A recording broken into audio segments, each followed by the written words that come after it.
studios in New York City, Cheesehead TV brings you two guys who like to think they know something about football.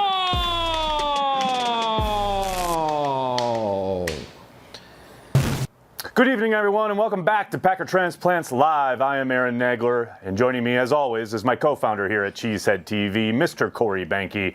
We are ready to talk some Packers. I am live at the Live X studio in Midtown Manhattan. Corey joins us live from Green Bay, across the street from Lambeau Field. Corey, what do we have on tap today?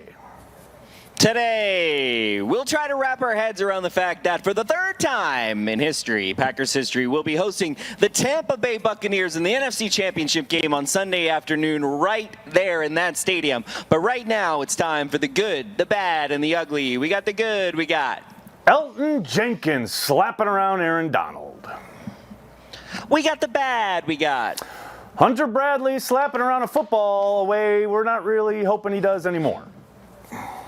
We got the ugly. We got Jalen Ramsey crying in the end zone. Sorry, buddy. Hope you have a great off season. Okay. That was pretty ugly, though, watching him cry. Corey, how are you, buddy? Woo! I'm about on 1.5 hours sleep. I'm loving being here in Green Bay, though, so I decided to get up early and leave D.C. and make my way to the great state of Wisconsin and be across the street from Lambeau. I missed it. I was very unhappy to be away for more than 4 days. I was starting to get rashes on my arm. It wasn't good. Okay, so let's just leave that there. You're back. You're ready. You're ready for this swing into the NFC Championship game. It looks like. And are you going, Corey? Everybody wants to know. Are you going? It looks like I'm going. It looks like it's going to be the cousins of the cousins. It's going to be cousins time. The cousins pod. It's going to be a family pod, family affair. I love it. There in Lambeau. I'm very excited about it. I'm a little bit. Yeah. I'm hoping it's cold.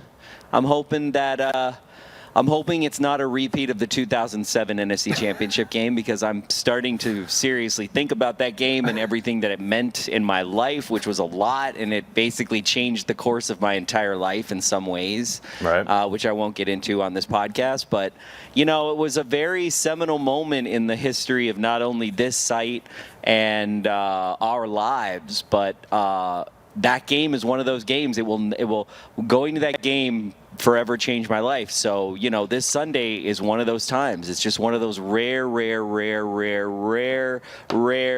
gems that Packer fans get to experience this year, which is kind of great considering how shit of a year we've had. Yeah, there's no doubt about it. It's going to be exciting. In lieu of the fact, and because Corey will be in Lambeau enjoying the game, Perry Goldstein of Pack's What She Said and veteran of the watch party here at Cheesehead TV will be joining me in studio. Hope you guys, if you are watching wherever you are in the country, in the world, we've been doing watch parties all year, and we ain't going to stop for the NFC Championship game. We'll be doing one. Hope to see you there. Maybe we'll even get a weather report prior to Corey going in the stadium, or maybe even in the stadium. Also, you're going to get a Lambeau cam. So you know what? We can have a Gold Zone cam. We have the Gold Zone. Gold Zone cam. I love it. I can't wait. So you can call it, Nagler. It's going to be up to you. I'm going to have it really nice on Lambeau. You're going to see the beautiful fireworks. I know you don't like to see those too far ahead. Bring it. I love it. I tell you what, have my big old head in the way. I came full circle on the fireworks last game when we were watching, and all of a sudden, you go back and you watch the watch party. I am literally like living for the fireworks in a way I was not at the beginning of the season. So you have brought me. You were kicking and screaming. You were. In the beginning of the season, you were very angry about the fireworks. I'm going to be honest with you. I remember you were so mad. You were like, "Wait, I have to do this, and then I have to watch that." No, it was not great. But I'm on board now. All right, Banke, you ready to do the news? I don't want to do the news, but I really don't want to. I'm going to be honest with you. I just found out about this about a half hour ago, and I'm very unhappy about it. And I'm, yeah. As are we all. Obviously, you cannot lead news with anything else other than the news that broke this morning. Milwaukee Journal-Sentinel's Tom Silverstein breaking the news. The Packers have since confirmed it. Ted Thompson passed away last night at the age of 68. In 13 seasons as a general manager of the Packers.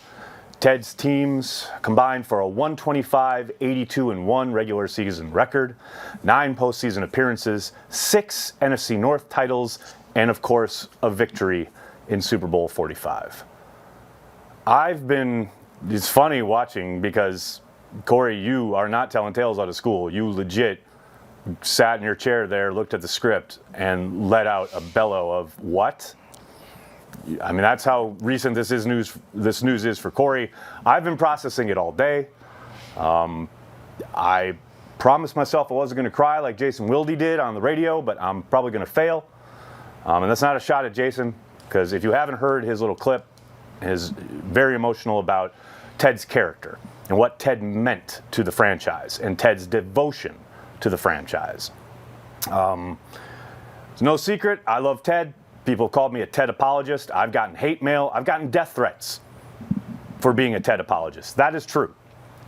I love Ted. I love what he means to the organization. I love everything that he stood for.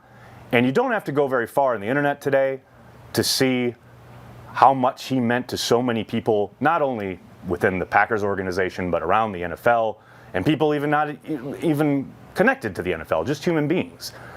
He did everything with integrity. He did everything with class. Packers people was a very real thing to him. And his devotion to the green and gold and building a kind of community within the locker room was something that could at times be frustrating from the outside, but it meant a lot to him as a former player, as someone who has been inside a locker room, who lived for his teammates next to him, as the culture that he tried to foster. And you heard Brian Gutekunst earlier today talking about how those are lessons that the current general manager of the Green Bay Packers still tries to uphold. Ted was his own man. He truly, 1,000% did not care what anyone outside the building thought of him. He deeply cared what his players thought, what the people who worked with him thought, and what the organization thought, and tried at every turn to protect the organization, to do the best thing for the organization. And all I remember, all throughout, when I was being called a Ted apologist, especially towards the end, was about people at the end of his tenure, people saying he didn't care, or he didn't want to win, or he didn't care enough. And those people always got me upset, and I try not to give it too much headspace today. But Ted Thompson cared more about winning for the Green Bay Packers, more about winning football games for the organization than you and I or anybody on this earth will ever know. The man was an absolute legend, a giant, incredibly important in Packers history. I truly love the man, and that sounds like fucking nonsense, but it's true. In the truest sense of that word, I love the man and everything that he did for Green Bay and for the Packers. So that's it. That's all I got to say about that, Corey. I had one moment with Ted Thompson that I'll never forget, and you didn't really get that many moments with him because he was a football operations guy, and also, like, who the hell cares what I have to say about anything about that? But it was during Super Bowl XLV in Arlington, and we were credentialed, and I was with Brian Caribou, and we were interviewing. We had just interviewed Tremont, and I was walking around with my Canon, and I had my photographer, and Ted was looking at some wine bottles, and I totally said, Ted, can you give me a smile for Packer fans? Can I get a photo of you? Or can I get a photo of you for Cheesehead TV? And he was like, yeah. And then I literally said to him, I was like, smile for Packers fans. And it was the best shot that I got of him. And it was so genuine. And it made it like we got it in like 2 or 3 publications. It made History of the Green Bay Packers, not the People's Team by Mark Beach, but the one before that. And it was just really genuine. He was just a really genuine guy. And, professionally, you can't ask for a lot more as an organization. probably the only detriment to Ted is that he didn't foresee his own demise. Kind of like we see legends happen, where the end of their career is the time where they stumble, because we all are mortals and none of us have the prescience or the forethought to know where the end's going to live at. And so the only complaint you can probably have is that he didn't have his successor sooner. But, life happens. Life comes at you fast. And, we would not have the team or the current modern era of the Green Bay Packers. Ted Thompson's right up there with Ron Wolf, Brett Favre, Reggie White, some of the greats, and certainly why we were where we needed to be to win Super Bowl XLV.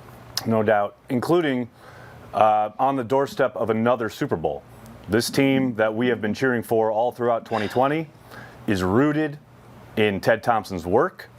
It is absolutely a gut punch that 2 weeks away from that game, hopefully, obviously, they win on Sunday, they would be in the Super Bowl. He would have gotten to see it.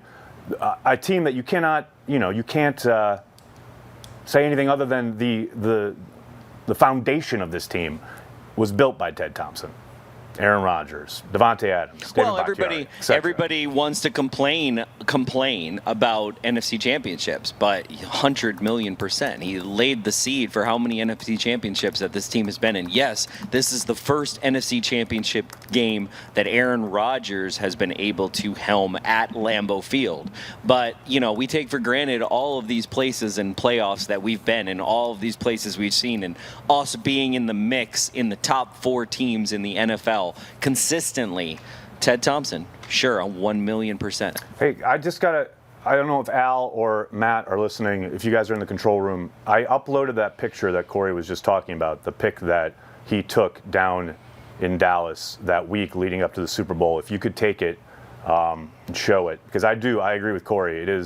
It's so great, and I love the backstory of knowing that Corey had literally just said, "Smile for Packers fans."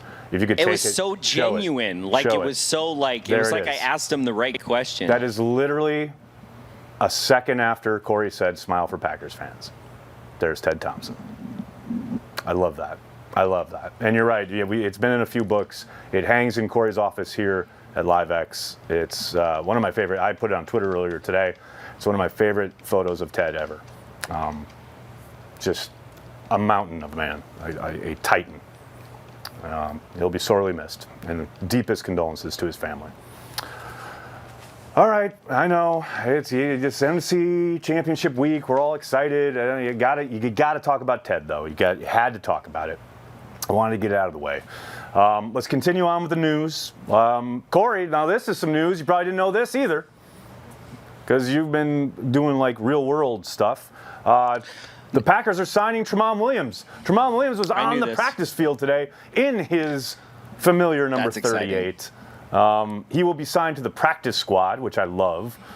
It's a 4,000-year-old Tramon Williams on the practice squad. So is he gonna? So does that mean he can play on Sunday? Well, my assumption is that there's a possibility they could elevate him. You get 2 elevations from the practice squad for game day. Okay. I guess they'll practice all week and they'll make the determination whether to elevate him or not. I gotta think they probably will. I don't think we'll see much, if anything, from Tramon from scrimmage, but the possibility. Is he going to return punts? That's where it could happen. I'm thinking that's a possibility. I mean, he's better than anything we have right now. I'll tell you that right now. He won't fumble like Tavon Austin, that's for sure. Did I say that out loud? I'm sorry. Yeah, you did. You said that out loud. No, you know what? I went to bed last night at 2 a.m, Nagler, in Washington, D.C., and you know what? I went to bed. I literally fell asleep. I had you talking to the PFF nerds, and it was so. I was like, I gotta hear what they said. I was like so enthralled. I was like, I gotta just a few more minutes, and then I basically I missed the second half. But I think it's really funny. I know you don't have this in the script because you don't like to talk about yourself, but I do think it's a little bit hilarious that these guys, okay, I'm not going to say two of the words that were going to come out of my mouth. Be nice. These guys bring this whole thing about you. Then after, okay, this is the thing they say. They go, after you leave, they're basically like, he's really into Coach Matt LaFleur.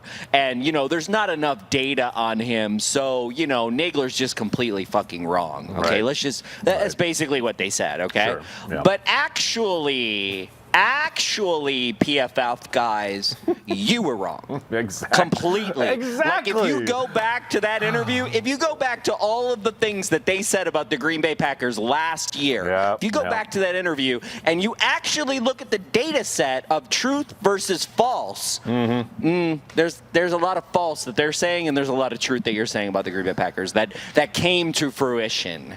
So I'm just I'm gonna fight that battle. I know nobody cares. It's a little bit of a nit, and I'm good at those. That is your lifeblood. Your lifeblood. I just find it interesting. I find it very interesting. The people who hold on to the threads of their narratives, and the people who look back and go, you know what? The reality was this. That was the reality. Okay. Truly. Okay. Very, very true. Next up, we have Aaron Jones, who was offered top 5 running back money. Now that's average per year, salary-wise, not anything close to the guarantees he was looking for, and that is what precipitated, most likely, the switch to Drew Rosenhaus as an agent.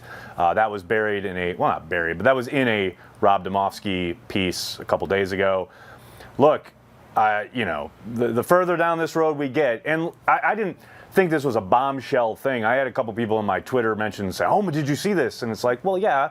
They've been talking literally for months. They've been talking since the combine.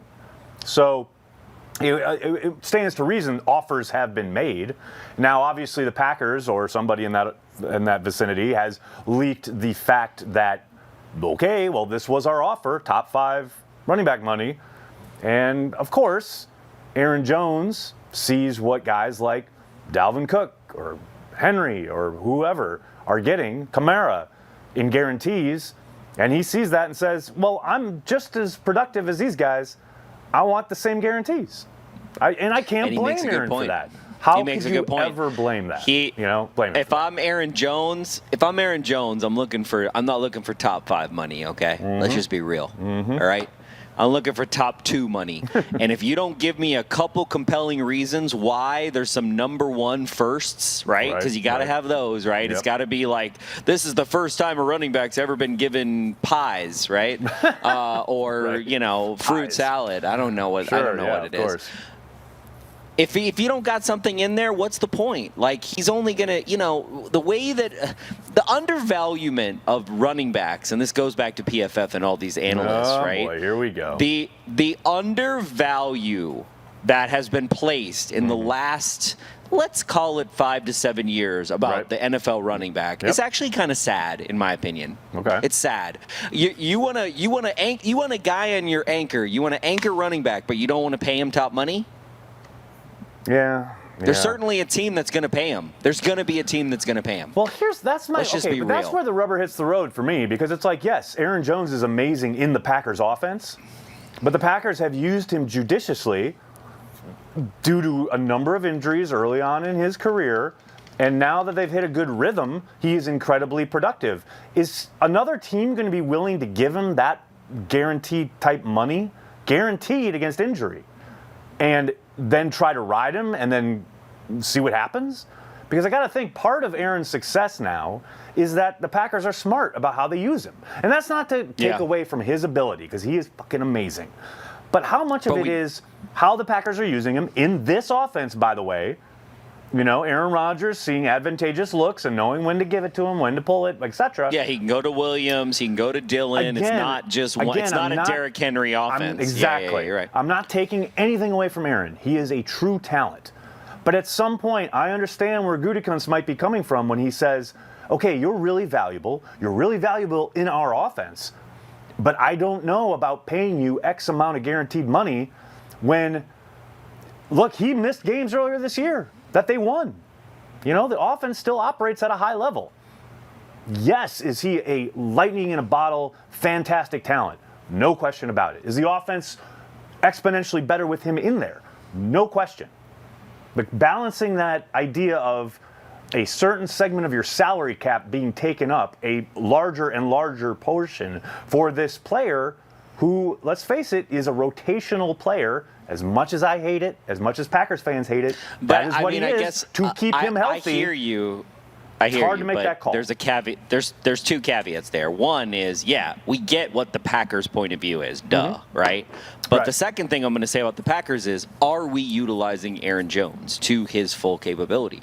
Is this a money issue, or is it because he is a situational player? So that might be good in your eyes, right? Right. But he could be infinitely more talented. Is he a Kamara? Is he? Right. He could well, be and I that think type. That's what in his mind, he might be. He wants to be that kind of player. And God bless him. Yes, 1,000%. And God knows every single game. I mean, every game. I am not exaggerating. I get at least 10 to 15, sometimes 20 tweets saying, "Where is Aaron Jones? Why isn't Aaron Jones on the field? We got to use Aaron Jones more, etc." And I know I feel it, and I'm right there with you. Mythical tweeters. But I also understand why the Packers have a rotation. Because they've lived through 3 injuries in 15 months. They've lived through Aaron Jones not being available because he gets dinged up. So they are being judicious with his usage. And again, I know it's frustrating. And to your point, Corey, I have zero doubt. He is sitting there going, I want to be Kamara. I want to be Dalvin Cook. I want to be what's the thing that stirs the drink on offense, and I think I can be. And God bless him, I think he's right. But if I'm again constructing my salary cap, or putting together my team, and I got that cap, and I only got so many resources to go around, I'm not so sure that's the route I'm going to go if I'm Brian Gutekunst. That's all. And I totally get that. I'm honestly not smart enough, nor do I try to be one on Twitter that can understand the cap ramifications. And I'm not saying that the Packers should offer him that. I just think that for where he is in his position, he deserves a certain amount to what the market is going to pay him. Right. And whether the Packers, I disassociate myself from both things, because I'm like, if the market is going to pay him top 2 money and we don't want to pay top 2 money, there you go. I mean, that does tell you all you need to know. That's the moral of his story. And here's the other thing. Here's the other thing, and I know where this is going to go when I ask you this, but you got to think the Packers are looking at it, especially in a year that we're heading into a crunch cap-wise. I mean, do you let Aaron Jones and Kevin King walk so you can re-sign Corey Linsley? Here's what I want to say about the cap.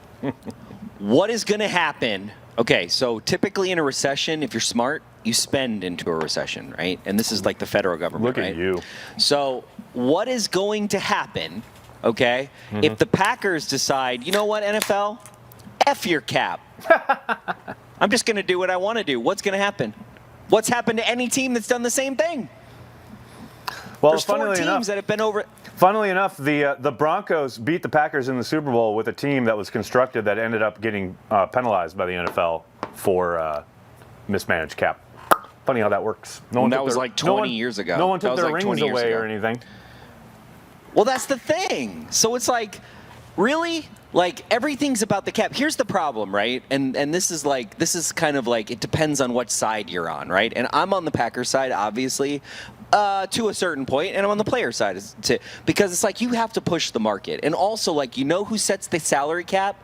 People like Jerry Jones and billionaires and millionaires, right? And I love the salary cap because it does create parity for the league. It is ultimately across the league. And 100% it does that. But Aaron Nagler, who sets the floor? Who sets the ceiling, right? It's the owners. It's the NFL, right? It's both sides. It's the owners and the union. They have an agreement. That's the whole CBA. That's the whole reason we had a lockout and et cetera and like blah, blah, blah. There's like that is agreed upon. That is the broadcast rights for the broadcast rights for the NFL for 32 teams are such. They are enough that the salary cap could increase and they could still make money. So yeah, it's true. I know. I hear you. They're literally pushing a floor down on the players unfairly, in my mind. Whether they agree to a CBA or whatever, the market should just stay. The Packers have managed to make money when it's all said and done, and they do the shareholders meeting. They have managed to eke out some monies. Okay, let's No doubt. Hey, they're still making money. Speaking of making money, the Packers, the NFC Championship sold out in 40 minutes, which is longer than the 27 minutes. Why did it take so long? Well, here's the thing. Funny you should ask that, Corey. There were a number of problems with the Ticketmaster site. Okay, people, it's 2021. Yes, have you ever tried to buy tickets for an event ever online, ever? Because that's what happened with the Packers and this game.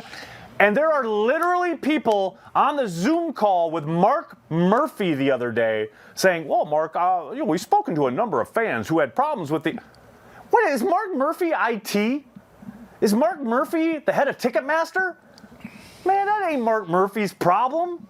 He's got so many other things to worry about. It's not his problem. And then, like, all these, I saw 3 how do you do it? articles about So Nagler, that's the thing, though. How do you? How do you do it in an equitable way? You can't. So you our literally family can't. If you want to do it old school and have people walk up to that ticket window, which is literally behind your head, pull like something out of thing, yeah. If you want to do it that way, if you want to go back to 1937, fine. We'll all line up and we'll fly into Green Bay and we'll all get our tickets. But guess what? On the internet, in 2021, yes, there are bugs. It happens. I'm sorry you got kicked out of your queue or whatever. But that is not Mark Murphy's problem. Good Lord. I can't tell you how much. I literally was on this Zoom call, and there were reporters going, funny. You know, Mark, I heard from a number of fans. Who gives a shit, man? This is Mark. It's the CEO of a multi-billion-dollar company. You think he's worried about Ted in Swamico getting kicked off his Google Chrome because he was trying to buy Packers tickets? Come on. No, I hope not. I hope he's not worried about that. I mean, I will say my family wasn't able to get him the first time around because of the whole countdown clock thing and it's confusing and it wasn't. It's confusing. It's hard. And to your point, like that's how if there's 12 to 14. Yes. Well, but the more important point, Aaron, is that there's more people that are eligible for tickets than there are tickets. Correct. If that was not the case, then yes, there could be a more equitable way to do it. Also, I do feel like if the Packers really did care, what they could have done is said any season ticket holder who got playoff tickets would not be eligible for the NFC Championship until the next round got it. That would have been an equitable arrangement that then he wouldn't have got those kind of questions, by the way. 1,000%. Which I think is... So there are ways that the Packers could handle this that would cost them more money and make them look better, but they don't care. And it's fine, and I'm fine with them not caring in this instance. By the way, I love whoever Luke is in the chat. You are killing me. Murphy working Packers help desk tickets. It's Mark Murphy. How can I direct your call? He'll probably answer one in his fan mailbag. He'll probably be like, I'm sure he'll get them, so he'll probably have to post one. Yeah, Murphy takes 5. That is 1,000% happening. All right, let's talk some football. Let's talk about the Green Bay Packers offense, ladies and gentlemen. Specifically, I want to talk about the offensive line. This group did some work on Saturday, was it Sunday, against the Rams. Holy cow. It was Saturday. Let me tell you, folks, you want some teaching tape? You want a clinic? And yes, I understand. Aaron Donald was injured. There are lots of other healthy dudes out there who have done a lot of really good things against opposing offensive lines this year. Holy cow. From Turner on the left, Wagner on the right, dudes in the middle, including Corey Linsley, Elton Jenkins, Patrick, etc. These guys did work. Now, it's great. Obviously need to keep it up. But man, if you want to pick me up as a Packers fan, watch the coaches' tape of that game. Because the job they do as far as doubling early, getting to the second level, sealing guys on run play, just phenomenal work. Just a shout out to the offensive line because they're awesome. I mean, they kind of been building on it all year with and without Corey Linsley and with and without David. Yep. Truth be told, right? That's what's great. That's why Stenovich, man. Shout out Adam Stenovich. We've talked about it here on the program before. I mean, the work he's done as far as doesn't matter. You just said it. You know, they've lost Corey Linsley for a stretch. They've lost David Bakhtiari recently and for a stretch earlier this year. All they do is keep winning. All they do is keep dominating up front. All they keep doing is keeping Aaron clean. Will Blackman had it perfect the other day, at the end of the game when Aaron was doing his, it was in the end of the fourth quarter or whatever. But Aaron had a clean jersey. I mean, it was bright green. There wasn't any dirt, any snow, nothing on it. And Will said, that's the sign that your offensive line came to play. Kept you clean. I mean, I do want to say it was something I was listening to you talking with the PFF guys, not to keep bringing it around there, but something that kind of hit me that is 100% true is, if you go to Aaron Rodgers accepting a check down, just that one thing, right? Just that one small thing where Aaron Rodgers is actually looking for a check down is an exponential indicator of the line being able to do its job more effectively. Yes. Right? Yeah. And I just say this in the sense of in rhythm, when you're dictating and you're doing the things you want in rhythm and you're not doing 5-step drops and 7-step drops unnecessarily on blitzes and you're just trying to pick up blitzes. The way that our offense operates this year versus last year Corey, that's a really good point. Very different. That's a really good point. When you are playing in rhythm, your offensive line looks a lot better. It is funny because I've talked to guys who have played with Aaron in the past, who may currently be playing with Aaron, who, have I guess not bitched, but have said, you guys all get all excited when Aaron's got 5, 6, 7, 8 seconds. Because I had a tweet earlier this year where Bakhtiari held Njoku for 8 seconds or something, and then Aaron launched a big missile. It's we all think it's great, but that's hard, man. That is tough work for that offensive line. And they do it or they used to do it with regularity. But now, to your point, the fact that they are able to know that, 3 seconds max, maybe 4 at tops sometimes, the ball's going to be gone. That's a hell of a lot easier to operate as an offensive line in pass pro. No question about it. Next up, we've got, on the offensive side, we've got Aaron Jones showing why he's worth it. I mean, we want to talk about his value, and I understand he's probably going to be playing somewhere. And here's the other crazy part, Corey. This game on Sunday, probably, I'm not going to say it is, but probably Aaron Jones's last game at Lambeau Field as a Packer. Think about that. Think about that craziness. It could be true.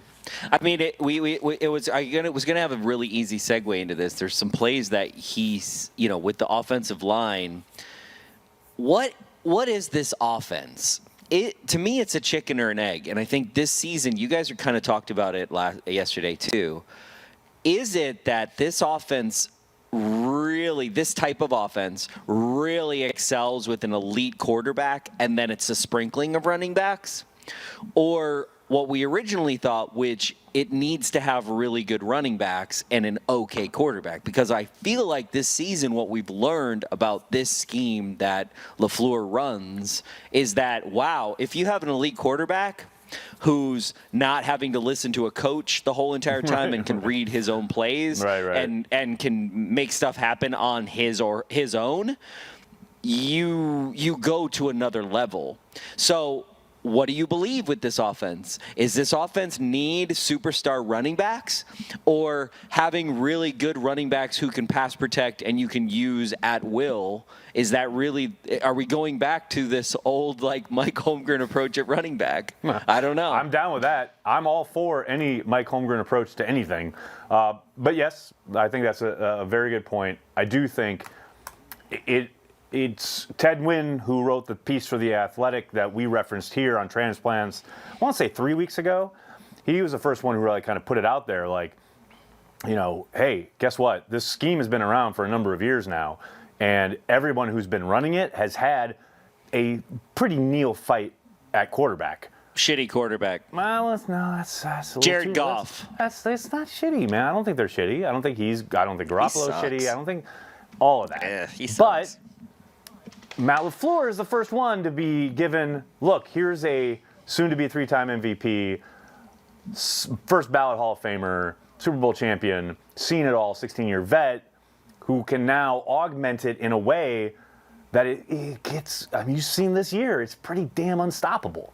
So, yes, to your point. So does that make you, I guess my question is, does that offset somewhat the need for Aaron having Jones. a superstar running back, right? Yes and no. Aaron I mean, Jones is a superstar running back, right? He is. And has the potential to be. As he did in that game. I mean, look at that run he busts off in the third quarter, at the start of the third quarter. Oh, my goodness. That is not something and the one that where a lot he of almost guys falls can down do. and gets back up. Yeah. Oh, the hit he takes, and like that's the his one I'm knee really never thinking in my touches. head. He takes the hit, his knee never touches. That's Kamara And he type continues stuff. on That's and so gets good. like positive. Like I think he picks up ends up like 6-7 yards. Yes, to your point. But here's your point is correct in the sense of Aaron Rodgers masks a lot or solves a lot, right? So why pay Aaron Jones? Well, here's the question then. How many more years are you going to have Aaron Rodgers? You know, we know that he'll most likely be back next year. And There's that's this when guy the clock waiting in the wings, Nagler. That's when the clock starts ticking on Jordan Love. And wouldn't it be great to have an Aaron Jones in the backfield for Jordan Love? Now, this is all. We'll have all A.J. Dillon guesswork by on our then. part, A.J. Dillon, baby. Well, A.J. and that's Dillon, why you drafted A.J., right? That's why you drafted A.J. Oh, he's overvalued, though, Nagler. He's overvalued. Don't even Just letting start you know with that. me. Don't even start. I'm just saying Aaron says. Jones showed why he's worth it in that game on Sunday against the Rams. Yeah, he did. Saturday. Speaking of, you should have told them. You didn't tell those guys my new acronym for the draft industrial complex that they've created. The Dick. Yeah. You should have told those guys. It's a family show, Corey. That's a family show. We swear around here. It is? The PFF is a They're on YouTube. highly respected organization. I didn't want to besmirch their good name. I thought it was created by Chris Collinsworth. That can't be highly respected. I couldn't besmirch their good name. I didn't want to. Hey man, gotcha. Devontae's been on their programs. I don't want to. I gotta be like. I gotta represent. I gotta rise to the level. Okay, of Devontae. I want to get their opinion on it. I bet they'd like it. I bet you they all will. I'm saying. I bet you they will.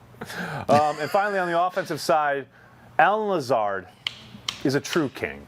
We the Lizard King, Alien Lizard, whatever. We've got lots of. Like, he's done the crowning this year. Like, he's the one who started crowning Devontae, crowning Aaron Rodgers. Yep. Now guys have started crowning him. Let me tell you, Alan Lazard, you are a true king. Everything about this guy, I absolutely love it. From his play on the field, doing the dirty work and the blocking part of things, from being able to get Aaron's subtle or sometimes not so subtle communication with the line of scrimmage to everything about this guy, and then to his social media game, to the podcast he's doing. Alan, you are a true king. Alan Lazard. That's it. That's all I wanted to say. I mean, I don't have much to expound on here. You all watch the games. That's the tweet. You know what? That's it. Yeah. That's the tweet. You know what I'm saying. A true king. All right, let's switch to the defensive side of the ball, Corey. So now I can get all upset. Oh, long drives are frustrating me. God, you sound like a whiny Gen Z or millennial. I love that I didn't even say anything. I literally You're so soft. said when did you get nothing. soft? When did you turn into Mike nothing. Pettine's defense, Nagler? Nagler, when did you turn into Mike Pettine's soft-ass defense, That's okay? a good question. Because, what is the problem? Bleed. It's bleeding. It's the bleed strategy. You kick them in the neck with a dagger. You puncture their wound, write that one down. and you let them bleed all over you. You actually said it yourself. You said it that literally the strategy of the defense is, I'm going to be okay if you get a first down on 3rd and 2, but I'm always going to try to get you to 3rd down. I know. No one likes it, but it clearly works. Now, it's a situational football defense that works, but you've seen this defense rise, okay? You have seen in the last 5 to 6 weeks this defense rise. No question. And you've seen this defense make critical 3rd down and 4th down stops in the last 4 weeks. Very true. That are a trend more so than there's some kind of, outside outlier thing. The only thing you haven't seen this defense do is consistently get turnovers like the 96 defense did and like the 2010 defense did. So you don't see that as much. Not as much. I had all these things to say, but you've said plenty and pretty much said it all. So I don't even know why I put it in the script. Why? Oh, you put it in the script. I didn't even get a chance to say anything. And you called me a whiny bitch.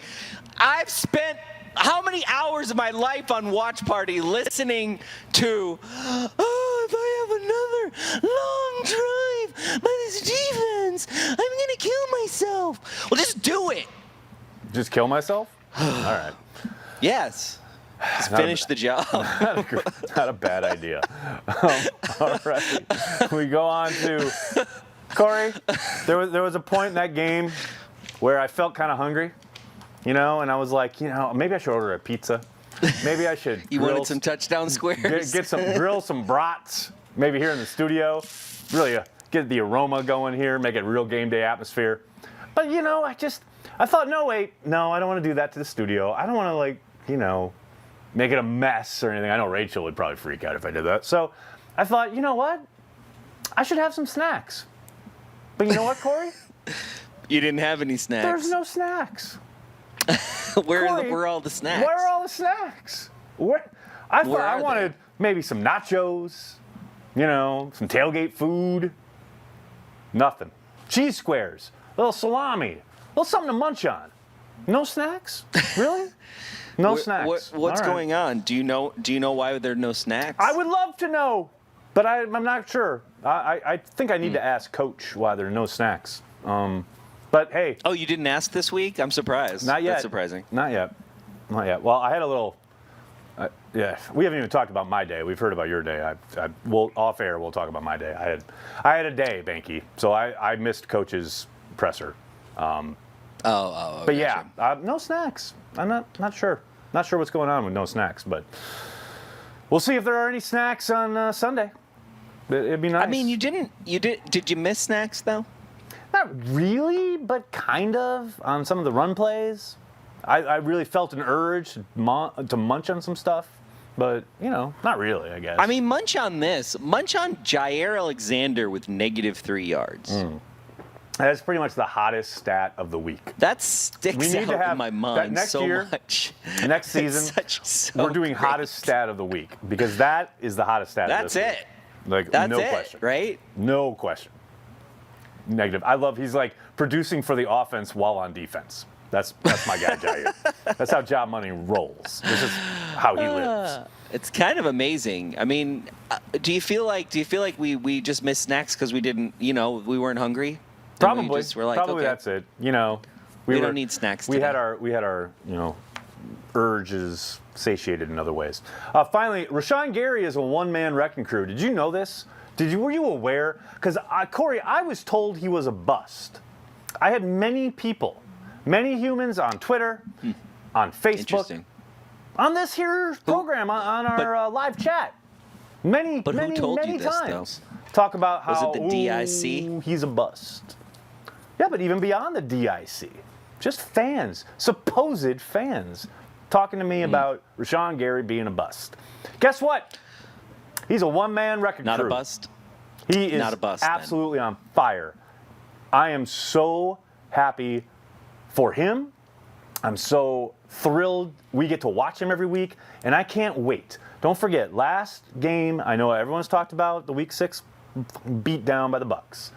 But no one wants to talk about, the slivers of good play there. Gary was one of those slivers of good play, especially on one particular play where he did end up getting a face mask penalty because he put his hand up high, blah, blah, blah. But he was also in Tom Brady's lap in 2.5 seconds, which is what you need to beat Tom Brady. Yep. I'm just hope Gary comes and brings it this Sunday because he is absolutely on fire. I love this kid. I love him so much. He is definitely the ascension of his play this season is probably one of the bigger difference makers for this defense. No question about it. It's what they needed, especially, with the very limited kind of work they did as far as adding pieces. You needed development from your young guys, and he has absolutely answered that bell. Corey, and that goes back to Ted, where Ted started it, right? Ted, Ron Wolf before him, and draft and develop, and the develop part is what no one has any patience for. 1,000% correct. And it's also the thing that you can't. you get bad data on. You Yes. always get bad data when you're developing a guy, right? And Right. think about this. If you let someone else develop a player that takes 2 to 3 years to develop, and then you get them in their 4th year, all their bad habits, all the bad things that they used to do, you don't get to inherit those, right? You don't have to deal with those. But Right. those are harder to see. If this guy, if you look back at Gary and you'd see, oh, he missed this and he did this, and all you're getting is bad data. But you have to understand, like, he's a work in progress. He's going to keep... will hopefully get better unless But you have to have the patience. You have to have the patience to find out. Yeah. You know what I mean? Like, yes, you want immediate returns, but you also are expecting him to get better. Now, sometimes it happens and sometimes it doesn't. But this idea that, okay, it hasn't happened in the first 3 or 4 games his rookie year. Oh my God, he's a bust. That's the shit I have no time for. You know where I think some people get this from is that they've been burned by like the Jamal Reynolds of the world, where it's like you're just like I get it. It's like you've been burned as a Packer fan, so then you just imagine that every guy's going to burn you. So I think there's some of that. I think there's some of it. Justin Harrell. Yeah. I feel it. I think there's some of that. I got you. Hey, Corey, check this out. It's time to preview the Buccaneers versus the Packers in the NFC Championship game, complete with new fancy lower graphic. Look at that! Ooh. Doesn't that look nice? How come Packers are in brown, though? That's a little weird. Pinky.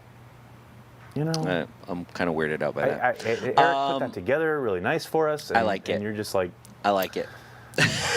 Now I don't even want to do it. It's my first time seeing it. Now I don't even want to do it. They're in shadow. They're not dark. They're not brown. They're in shadow. Oh, okay. It's cool, I have a little man. hover. I have a little hover bar, so I can't see it. It's like I like it, Nagler. Yeah, the Packers are playing. They're playing the Bucs. It's gonna be great. It's gonna be awesome. I can't wait. Look, that's our preview, ladies and gentlemen. Thank you, Nagler. Yeah. Nagler. Yeah. Which camp are you in? Okay, so we're at the RV camp. Okay, which camp are you in? Are you in the camp of? Are you in the camp of this game against the Bucs is a metaphor for where we're going to be in the NFC Championship game? Or was the game against the Bucs so long ago, it was almost like it was last season and we're a completely different team? The only correct answer here is B. The last game between the Buccaneers and the Packers is almost immaterial. Now, not completely, that's what because it is the same, for the most part, roster makeup and coaching staffs. The schemes are the same, etc. But the teams are very different. And this is why I always tell people, and people get on my stuff about it, but how you're playing in October means nothing. How you're playing in December and January means everything. And that's, however the Packers played in that game. Aaron Rodgers was literally threw passes to Malik Taylor and Darius Shepard in that game. It's a very different team. They're in a very different spot. To me, the number one thing, though, that you can take from that game is how they really got away from the running game in a bad way. 100%. There were sequences where Aaron Jones gained 6 yards on first down. They come back and try to go deep to MVS, can't hit it. Throw again on third down and get sacked, and they're off the. And this is when they're down 14-10 or whatever. They come back out. They're throwing these 15, 20-yard, these long developing routes. It was like Mike McCarthy was back, and of course we had all the problems up front. Then David Bakhtiari goes down. It was absolute, and this is all after Aaron Rodgers throws 2 completely ludicrous interceptions. It was just a complete snowball game. Now, they have to run the ball in this game.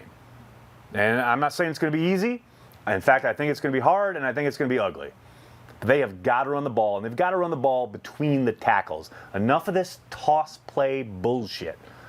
Just run between the tackles. You saw between the tackles against the Rams. That's what I mean. Yes, that is exactly what I want. They have got to run the ball between the tackles in this game. Okay. Does this make me a homer? I kind of feel, I don't care what the answer is, but I kind of feel like that was the number 1 defense in the NFL. I hope the Packers don't think this way, but I kind of think it this way right now. Because you're a fan, so you get that was. Yeah. Yeah, exactly. So that was the number one defense in the NFL, according to people on the internet and the NFL. So, if we just run the ball, basically we win. That's what I'm thinking. Okay, can I just point something out? Someone in the comments is saying Pettin is 0-8 versus Brady. That is 1,000% not true. Mike Pettin was the defensive coordinator for the New York Jets and authored one of the greatest defensive performances against Tom Brady ever in a playoff game as the defensive coordinator for the Jets. So I would encourage everyone not to pay attention to YouTube commenters because they are often incorrect, as this gentleman is here.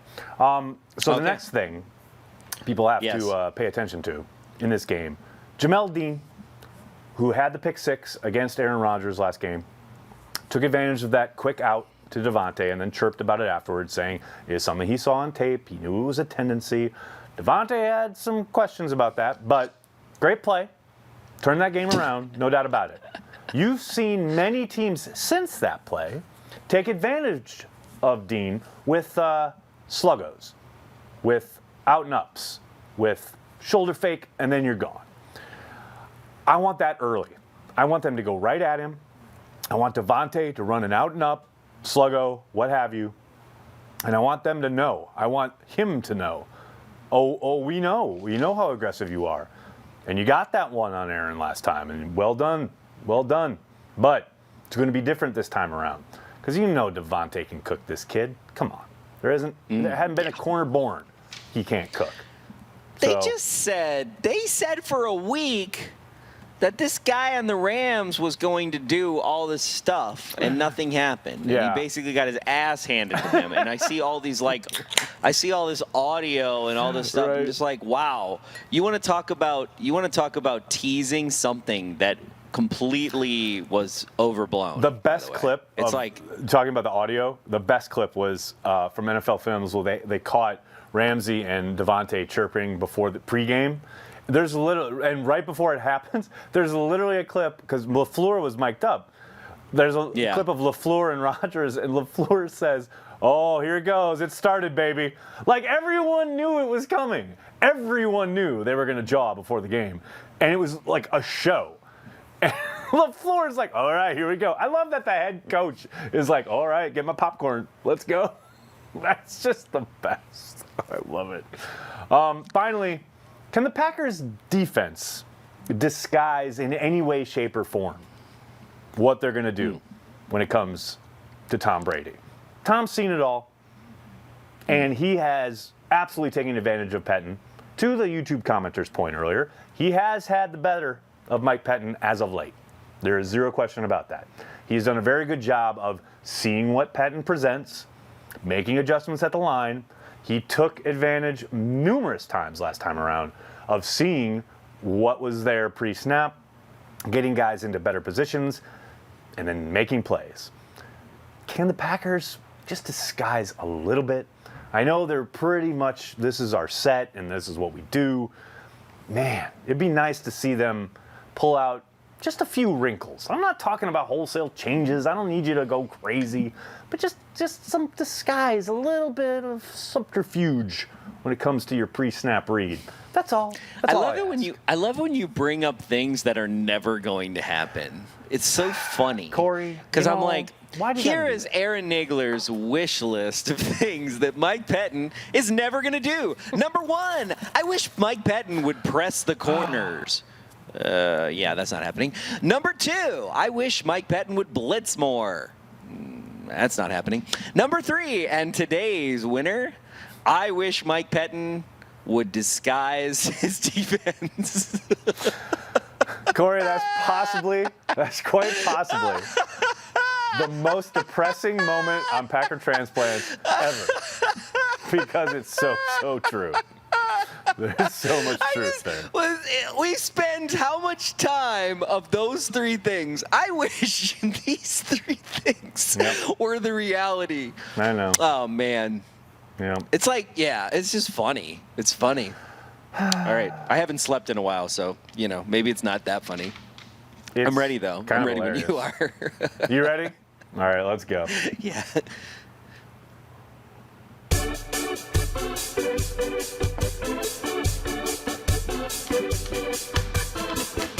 This week in the Packer blogosphere.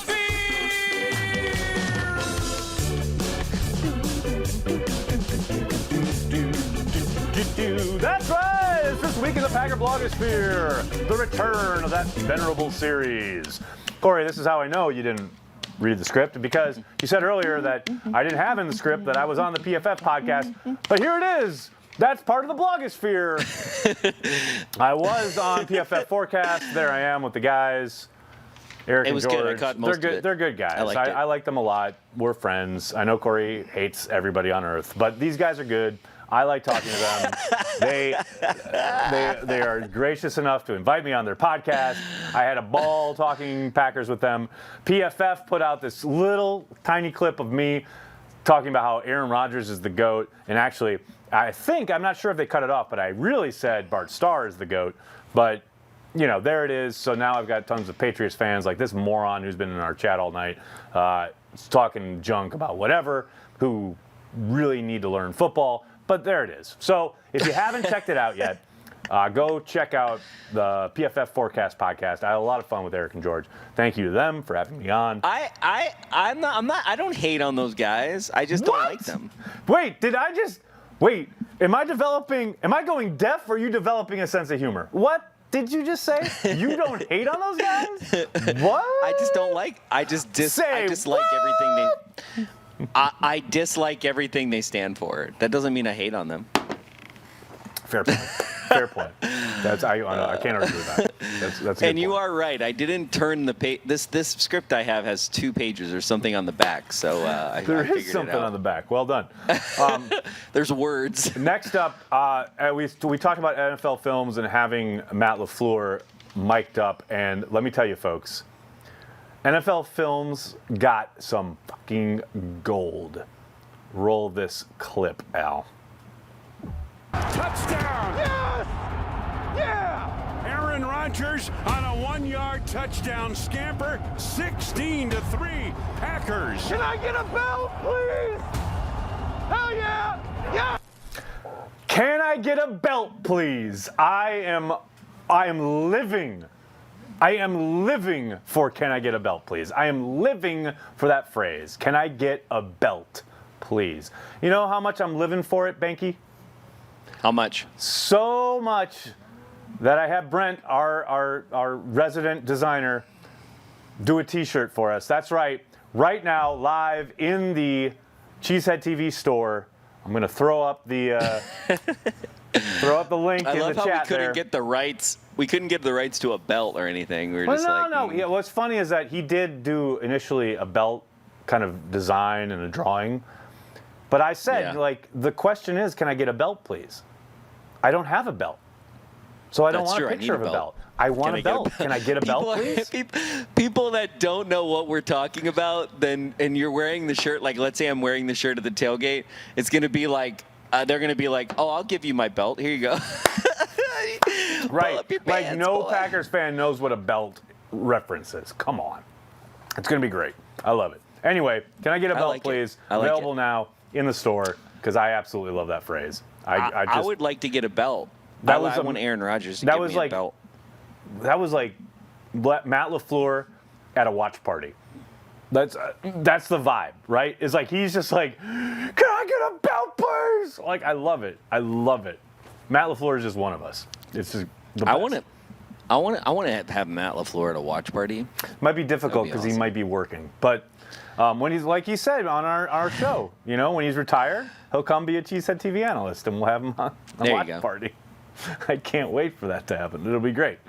All right, we got a couple people I want to give a shout out to in regards to something we here at Cheesehead TV have championed and we've tried to put forth as a way of life, a way of living, a way of holding yourself as Packers fans, and that's called carrying the G. Let me tell you, I want to give a shout out to Jacob Landis, who was at practice yesterday and was there as the players left from Lambeau. They drive in these, nice cars and go across the street. And Oh yeah, this clip is awesome. Jacob was there to cheer them on. Al, roll this, because this is amazing.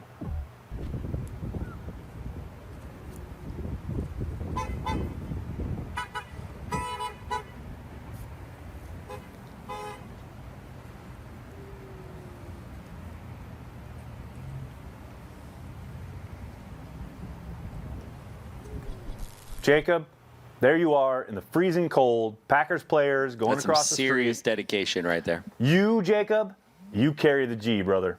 That is what I'm talking about. Absolutely love that. Thanks to Tim Van Vorn for putting that out there on his Twitter, because that warms the heart as a Packers fan. And speaking of warming the heart, Corey, are you on TikTok? You a big TikTok guy? No. I know you are. No. I know you're with the youths. No. I'm not with the youth. I'm on TikTok. I don't post anything on there. Yeah. Well, I look at stuff. I look at all the dance videos. They're awesome. I see the awesome stuff. I see the Packers stuff. I follow the Packers on TikTok. Yes. And right now on TikTok, there is this, I guess, fad, whatever the kids call it, sweeping the TikTok land. I love this guy. This guy, Joseph Salvo, I don't know if I'm pronouncing that correctly. He put this TikTok out there after the Packers beat the Rams. This is one of the greatest things you will ever see. Talk about carrying the G. Al, roll it. There once was a football team that played at Lambeau Field in old Green Bay. The frozen tundra covered in snow. Oh, go you Packers, go. Soon may the Rodgers man come to bring us points. He'll pass and run with Adams, Tanyan, Williams, and Jones. We'll all cheer, go Pack, go. They won the North and #1 seed. The D-Train helped protect the lead. We pay respects to Lombardi. Oh, go you Packers, go. Soon may the Rodgers man come to bring us points. He'll pass and run with Adams, Tanyan, Williams, and Jones. We'll all cheer, go Pack, go. I mean, that is so great. I love that. I absolutely love that. It's like a Tolkien song. You know what I mean? Right. It's like Lord of the Rings. It's like Lord of the Rings. The dwarves are singing it on their way to the mines. Yeah. It's like the dwarf. Yeah, they're going to the mines of Moria, and they're like, I love it. Phenomenal. So there you go. Those folks, I just wanted to give them a shout out for carrying the G, because that's flipping awesome. You ready for to read some super chats there, Corey? Yes. Let's do it. We'll start with Brianna, who gave us a super chat ages ago. Ages. Brianna, Ted Thompson and Tramon Williams appreciation super chat. Thank you very much for that. Talk about.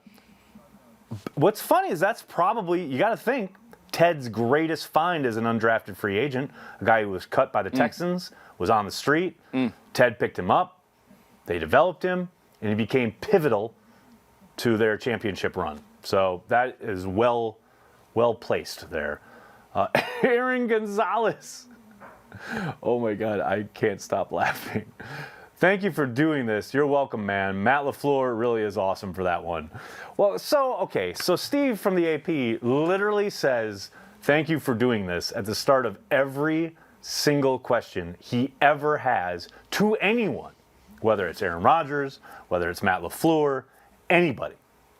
And Matt finally the other day said, hey man, you're welcome. That was great. And Aaron, if you've noticed, my astute observers have probably noticed that Aaron Rodgers has started saying, the last 2 times Steve has asked him questions, Aaron said, well, thanks a lot for that question, Steve. That's his response. I love it. That's great, Aaron. Chris Han, thank you for the super chat. Go Pack Go from North Carolina. My question is, do you think they are giving Rashaan Gary enough credit? I mean, we talked extensively about Rashaan Gary earlier in the show. I don't know who this mythical they are that you're talking about, but whoever Twitter. They are need to wake up. Twitterati, probably. Yeah, those folks need to wake up. Next we have Jesse. Jesse, I think we need to see a nasty truck stick from A.J. Dillon running over Devin White. Oh, now you're talking my language. Now you're talking running between the tackles. None of this toss nonsense. None of them trying to get outside. Right at him. I'm down with Nagler, that. the only thing better than a toss in my mind. Oh God, here we is go. running on 2nd and 10. And the only thing better than running on 2nd and 10, in my mind, is a 3-man rush for a defensive fumble recovery. Okay? I'm just going to put that out there. I'm just going to let you know this is how I feel about these things. So, Are you done? for now. Okay, good. Oh, were you just singing the song? It's in your head now, right? Yeah, I'm going to the mines. I'm going to the mines of Moria. I'm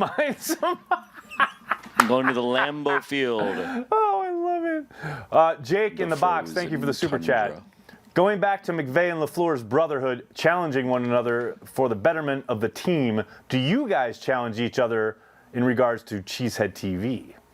Wow. Now that's a question. That is a question. Yes, Corey challenged me earlier this year to stop drinking so much during the watch parties, and it has improved the quality of the streams. So yes, this does happen. Corey, anything jump to your mind for you? Yeah, you've taught me how to be more negative about the Packers. You know. No, I'm just kidding. I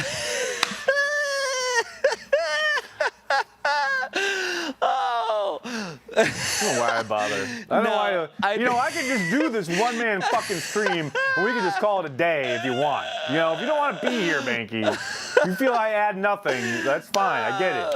We'll have a Corey stream, we'll have a Nagler stream, and then never the twain shall meet.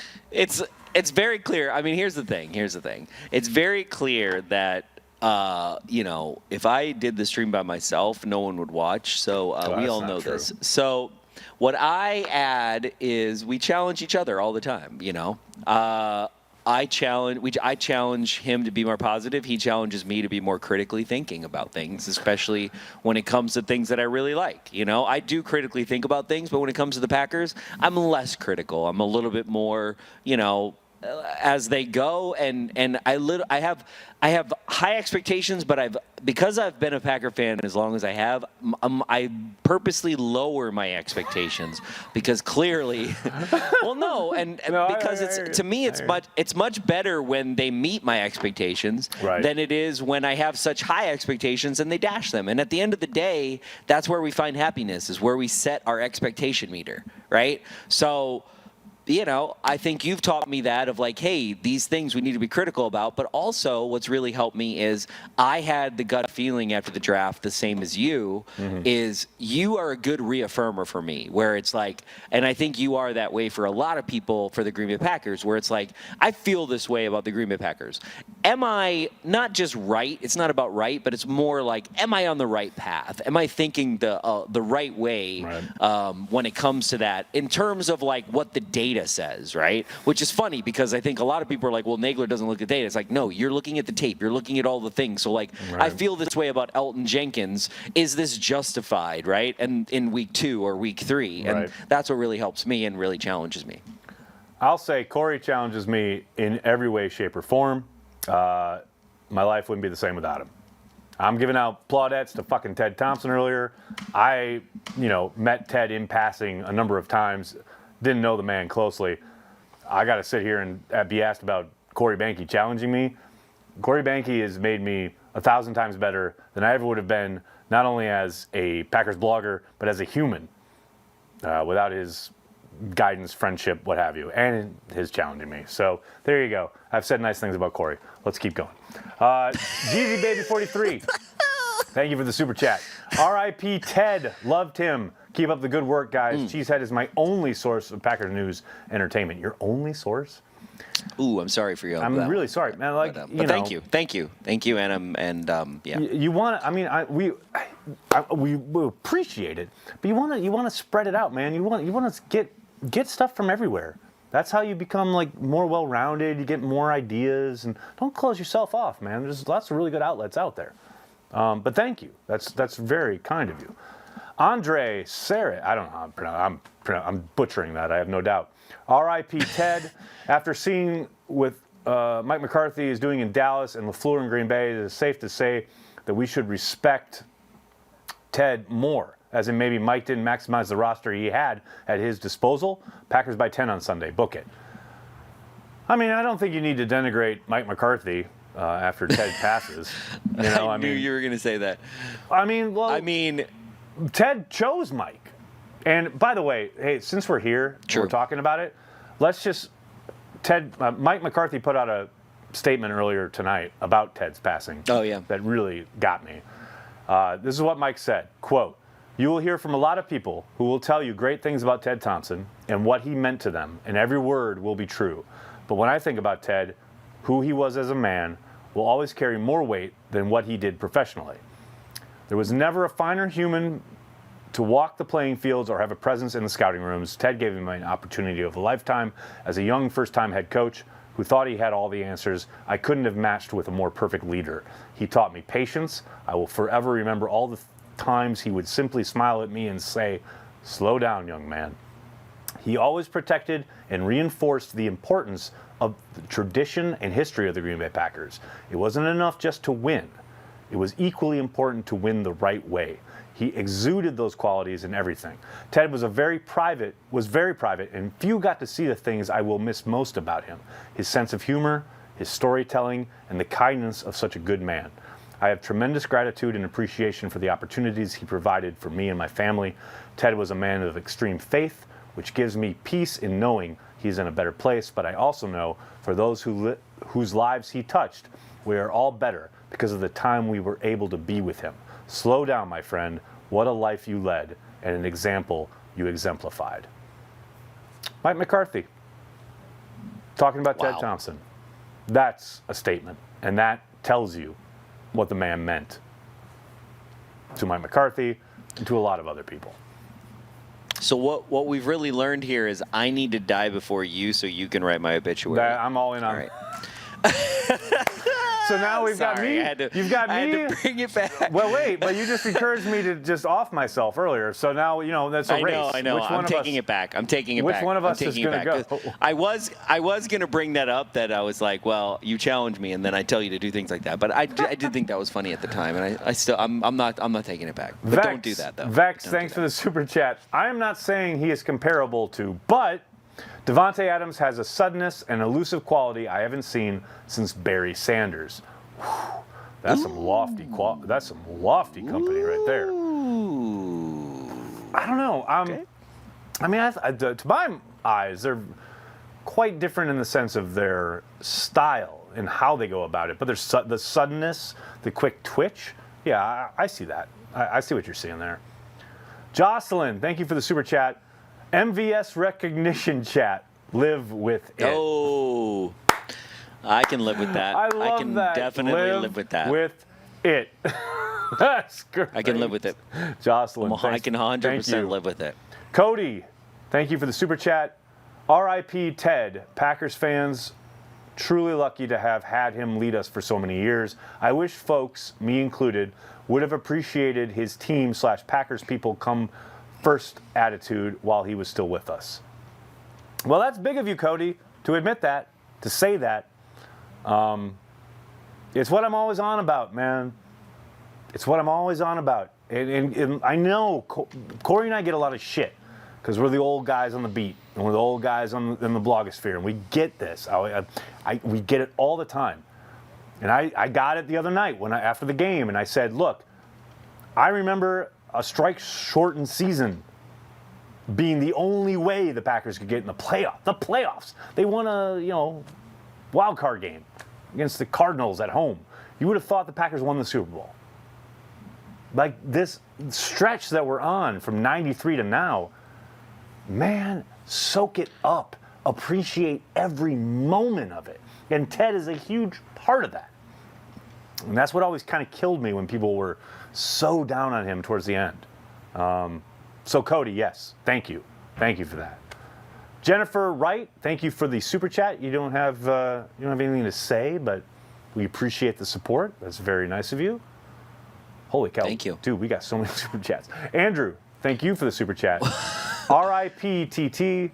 Man, Wilde's tribute to Ted made me wonder why people were cutting onions when no cooking was being done. Andrew, couldn't agree more. I need to listen to that. It's so good, dude. I'm telling you, so the Ted news broke, right?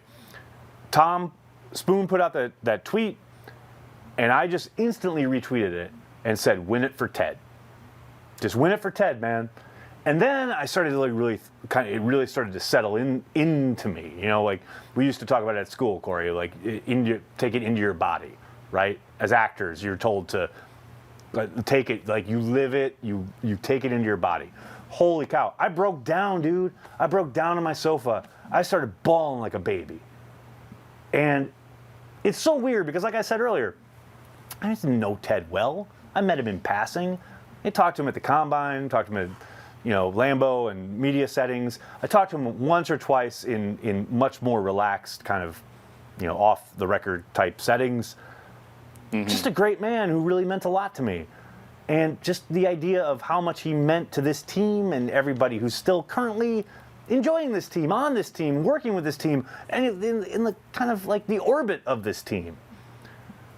Yeah, it's so Wildy captured that really well in the sense of Ted, because Wildy talked about how Ted had almost been married a couple times. And, Wildy even mentioned it was like the only time he ever got to talk to any of Ted's family for this article that he was writing back in the early days. And he talked to Ted for this article, and Ted had said, I came close a couple times, and I messed it up. Well, you know what, Corey? I messed up shit for the Green Bay Packers in my personal life. So I very much identify with that. And I was thinking about that, and I'm like, and I was listening to Wildy, and Wildy got teared up because Ted Thompson, Wildy tears up because Ted Thompson visited him in the hospital when he was ill. When he was in the hospital, Ted Thompson, the general manager, visited the reporter in the hospital. How much do you think that happens? Do you think that's a regular occurrence in NFL cities? No. Because I don't. No. That's who Ted Thompson was. And that's the guy that most fans, I think the majority of fans, probably not Never only saw. aren't privy to, but don't even think about and or, leave open the possibility, oh, wait, this guy is on another level. He's an amazing human, etc. That's all. That's all I want to say about what Wildy's saying, because it really Okay, well, you might got me. not be able to because you have more super chats that Yep. are probably going to talk about Ted. So Yeah, I hear you. Dustin. TT, RIP, underrated genius. The reason we have Aaron Rodgers never would have drafted a punter in the 6th round. That one's for you, tell buddy. me about it. Oh, look at Dustin. Thanks for the super chat. This is for Aaron's new laptop fund, so we have more morning cheese if that's covered. Pappy fund. I have a new laptop. Thank you very much. My old one died literally in the middle of Packers Daily this morning. That was a good time. Oh, dear. Good times. Nagler, you can't have nice things. We know this. No, this is very true. Dustin gives us another super chat. What are the odds that we get to see 10,000-year-old Tramon Williams returning punts? I think they're pretty good. And for those of you who don't know, this is an ongoing thing. When McCarthy was putting back Tramon on punts at the end of his tenure, I kept making Tramon older and older because I was like, we can't find a young guy to do this. Like would put Tramon back there, and every week on Watch Party I was like 400-year-old Tramon Williams, and the next week it was 5,000-year-old Tramon Williams, and the next week it was 10,000-year-old Tramon Williams. So yes, I tend to think 4 billion-year-old Tramon Williams could be on punt return this weekend. Tulio, thanks for the super chat. Do I need to say I appreciate Cheesehead TV a fucking lot? Corey, if possible, record us some nice videos from the stands. Love from Brazil. Hashtag Go Pack Go. Thank you, Brazil. Thanks, Tulio. Appreciate that. And Tulio has another super chat. Fun fact, here in Brazil, we call Brady Giselo. I think that's a reference to his wife. I'm not quite sure. That's awesome. I love it. Corey, you got anything else for the fine folks at home? I do not. Everybody have a great time watching the game. Could be hopefully not the last game. Hopefully it's the first of 2. Have fun watching the game, and I'm really sad to see the season go. It's been a great season. I'm not sad to see COVID or any of that crap go, but it has been a really amazing season despite the year that we've all had. And, relish it, take it in, and have fun. No doubt Kiss about your family. I want to thank everybody who has joined us here, everybody on Patreon who supports what we do. The Patreon members are amazing. You guys are incredible. I know I owe a few of you some messages regarding setting up some Madden games. That will happen this week, or not this week, but next week. That'll definitely happen. If you are interested in joining Patreon, patreon.com/cheeseheadtv is where you go to support. All we ask is $5 a month. It supports everything we do. You get to hang out in our happy hour once a week. It's a ton of fun. We have one Tuesday. It's always a good time. I hope you can support us, but if you can't, I totally understand that, especially given what's going on in the world. Not everybody has a bunch of disposable income to give to two dorks who love the Green Bay Packers. So please just hit like on this video, subscribe to the channel. And Corey, to your question, Tom Grassi and I had a Insta Live the other night. I went live on Instagram. What? Yeah, Tom and I How do I miss everything? Well, because you're working, dude. So Tom Were you playing Madden, though? No, we haven't played Madden yet. But we talked on Insta. I went live on Insta and we just chatted for like almost an hour. It was crazy. But it was good. If you guys aren't following me on Insta, check that out. About what? What did you guys talk about? The Packers and being Packer bloggers and life, whatnot. Got it. So you didn't play Madden yet? All the things. Not yet. He still hasn't. So he basically still hasn't played. He's still ducking me, is basically what's going on there. Wow. Well, that'll do it for this week's episode of Packer Transplants. We'd like to thank everyone who joined us here, who makes Cheesehead TV part of their daily Packers routine. We are, and will always be, devoted to Green Bay Packers fans worldwide. And I think there may be among yourselves and the others at Cheesehead TV, is that right? That is correct. That maybe if the 2nd and 10 is called and it's a run pass, and I'm going to choose pass out of spite. Thank you. But not spite. I didn't say spite. Come on now. Okay.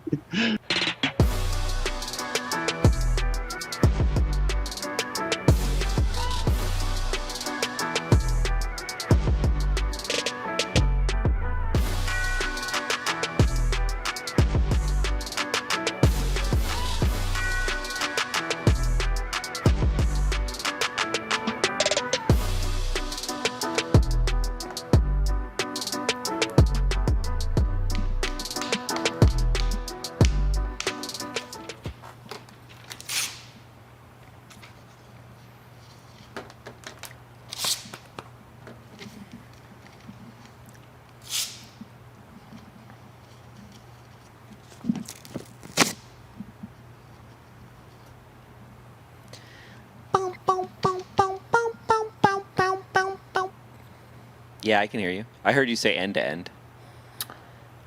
I heard you say Thank you. word up.